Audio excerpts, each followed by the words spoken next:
Iya. Kabupaten Sintang Kalbar 8 orang meninggal akibat DBD masyarakat diminta peningkatan. Dinas Kesehatan Kabupaten Sintang mencatat terjadi 402 kasus DBD di Kabupaten Sintang. 8 orang diantaranya dinyatakan meninggal dunia. Tren kasus demam berdarah dengue atau DBD di Kabupaten Sintang terus meningkat dari tahun ke tahun. Tahun 2023 menjadi paling parah di antara tahun sebelumnya karena kasus meninggal dunia hingga 8 orang. Kabid Pencegahan dan Pengendalian Penyakit Dinas Kesehatan Kabupaten Sintang, Darmadi, mengatakan kondisi saat ini sangat mengkhawatirkan karena peningkatan kasusnya terus meningkat. Data terbaru hingga akhir September terdapat 402 kasus DBD dengan 8 orang diantaranya meninggal dunia. 60 masyarakat melakukan pemberantasan sarang nyamuk, sebab pemerintahan dan masyarakat harus bergerak bersama dalam pemberantasan DBD ini.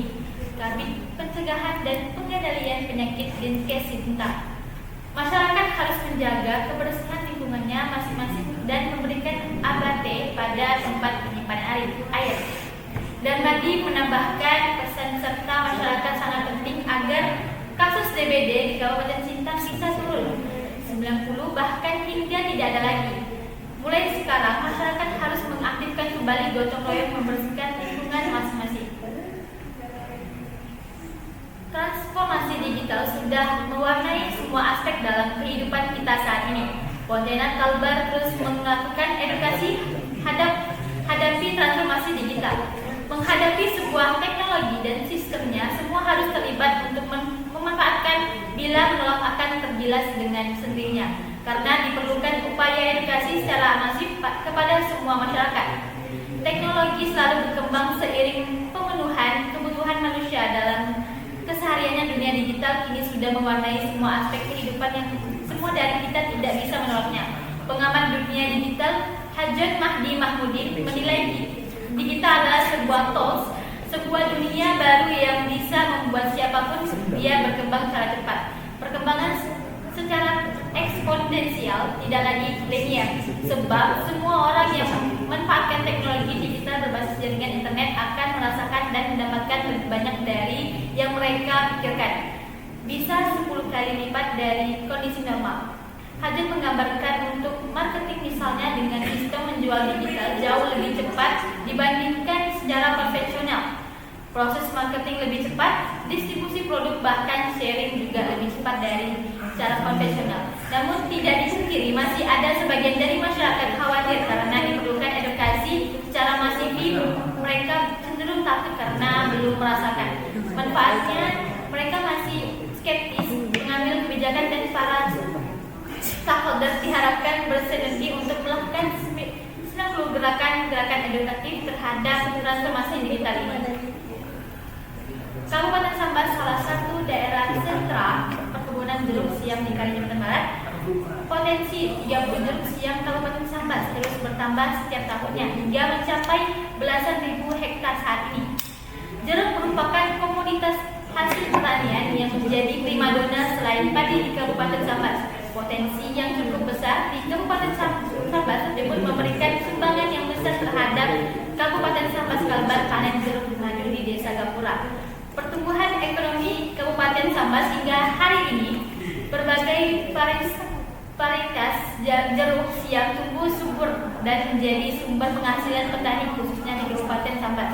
Dalam kunjungan ke Desa Gapura, Kecamatan Sambas, Bupati Sambas Satono melakukan panen jeruk madu kepada petani jeruk. Bupati yang mengakui sebagai anak petani mengatakan tahu persis tentang banyak hal tanaman jeruk. Dari pengalamannya sebagai petani jeruk, Bupati Santono melihat jeruk dari Desa Gapura ini kualitasnya cukup baik. Selain ukurannya sesuai standar ekspor, cita rasa jeruk madu Desa Gapura cukup gurih. Bupati Kabupaten Sambas Satono mengatakan selama memimpin Sambas ia mengakui juga sudah 3 kali berkunjung ke Desa Gapura kedatangan tahun lalu untuk meresmikan infrastruktur yang sudah dibangun, meningkatkan kualitas jalan sangat menunjang pembangunan perekonomian masyarakat di sektor perkebunan. Bupati Satono berharap seiring dengan meningkatnya infrastruktur jalan dan jembatan khususnya yang menuju akan memudahkan pengangkutan hasil pertanian penduduk. Kabupaten Sintang Kalbar, vaksinasi J digencarkan bagi anak-anak. Anak-anak di Kabupaten Sintang mulai diberikan vaksinasi Japanese Hepatitis atau J. Dilakukan vaksinasi J di sekolah masing-masing. Vaksinasi J digencarkan sebab penyakit itu sangat berbahaya dan selalu menyerang anak-anak. Anak-anak usia sekolah muda dari TK dan SD terus vaksinasi untuk dilakukan agar anak-anak terhindar dari gigitan nyamuk membawa penyakit J. Taman Kanak-kanak Islamia 4 Kecamatan Sintang ikut melaksanakan vaksinasi J. Sebanyak 18 orang siswa dari 48 siswa disuntik vaksinasi J yang dilakukan petugas Puskesmas Sungai Durian Sintang. Kepala Sekolah TK Islamalia 4 Sintang, Zainani mengatakan sekolah tidak ingin anak-anak terkenanya penyakit J yang sangat berbahaya itu. Sebab penyakit J itu menyerang saraf otak penderitaannya yang berakibat kelumpuhan otak. Vaksinasi Japanese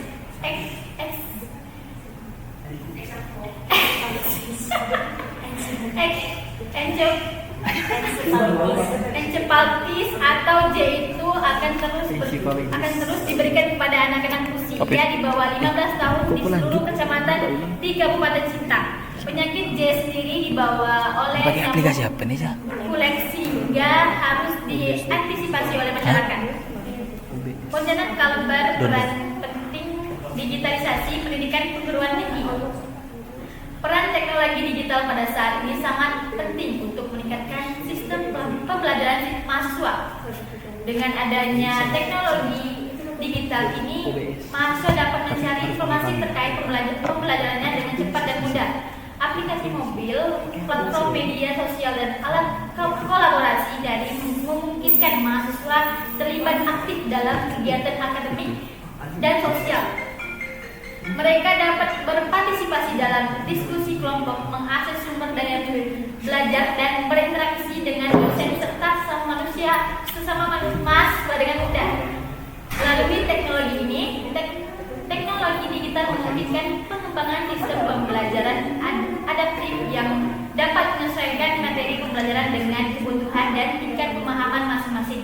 Salah seorang dosen IAIN Pontianak, Bob Andrian, mengatakan peran teknologi digital dalam sistem pembelajaran sangat penting karena hampir semua proses pembelajaran berkaitan dengan teknologi seperti media sosial, infocus, dan perangkat lunak lainnya dipergunakan untuk pembelajaran. Salah seorang dosen IAIN, Bob Andrian, berharap pihak kampus dapat memberikan berbagai alat digital untuk setiap kelas, diantaranya laptop dan handphone yang memadai yang bisa terkoneksi ke jaringan internet. Dinas Pendidikan Pemuda, Olahraga dan Pariwisata Kabupaten Mempawah menghimbau pada seluruh guru untuk tidak melakukan aktivitas belajar di luar kelas. Hal ini dilakukan mengingat kabut asap pekat yang disebabkan kebakaran hutan dan lahan kembali menyelimuti wilayah Mempawah dan sekitarnya. Kabut asap akibat kebakaran hutan dan lahan yang terjadi di Kabupaten Mempawah saat ini mulai menyelimuti kawasan kota Mempawah. Untuk seluruh guru mulai dari tingkat SD hingga SMP di Kabupaten Mempawah diminta agar tidak melakukan kegiatan belajar di luar kelas. Kepala Dinas Pendidikan Pemuda, Olahraga dan Pariwisata Kabupaten Mempawah, Elzuratnam, meminta kepada seluruh guru-guru untuk selalu mengingatkan peserta didik agar selalu menggunakan masker ketika pergi ke sekolah. Dalam hal ini, orang tua peserta didik juga diminta agar mengingatkan anaknya untuk tidak melakukan aktivitas di luar selama kabut asap yang sampai saat ini terjadi. Sementara itu diketahui bahwa kondisi kabut asap akibat kebakaran hutan dan lahan yang terjadi di Kabupaten Mempawah mulai berlangsung kurang lebih 2 pekan. Kabut asap mulai pekat dan pagi hari sampai dengan sore hari.